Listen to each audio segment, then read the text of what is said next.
আপনার ব্যস্ত সাদামাটা কর্মজীবনে যদি একটু শান্তি শীতলতা যোগ করতে চান, যদি চান বুক ভরে শান্তির নিঃশ্বাস নিতে, মগজটাকে পরিষ্কার করে সকল চিন্তা ভাবনা দূর করে শুধুই প্রশান্তি ভরা বুকে কিছু সময় কাটাতে, তাহলে আপনি আপনার কর্মজীবন থেকে একটু সময় বের করে ভোর সকালে বেরিয়ে বলুন প্রকৃতির মাঝে।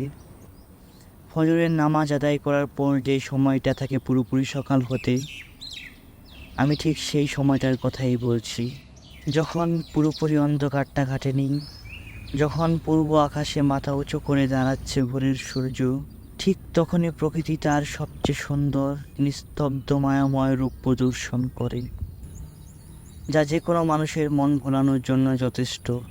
হয়তোবা এটিও একটি কারণ যার কারণে আমাদের প্রিয় নবী সাল্লাল্লাহু আলাইহি সাল্লাম সকালে ঘুমাতে নিষেধ করেছেন।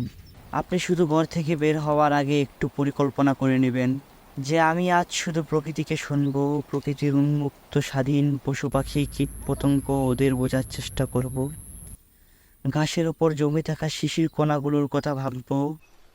আজ আমি এই মায়া ভরা প্রকৃতির এই নিস্তব্ধতায় হারিয়ে যাব, আর অন্তরের গভীর থেকে কৃতজ্ঞতা প্রকাশ করব আমার রবের প্রতি, যিনি তার নিয়ামত দিয়ে এই পৃথিবীটাকে পরিপূর্ণ করে রেখেছেন।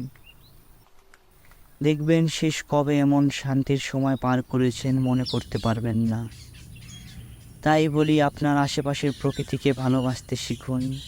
দেখবেন সেও আপনার সৃষ্টিকর্তার মতো আপনাকে নিরাশ করবে না। হয়তোবা ঘরে ফিরবেন টলটলে চোখ, বুক ভরা শান্তি, আর মগজে শুধুই সৃষ্টিকর্তার প্রতি কৃতজ্ঞতা নিয়ে।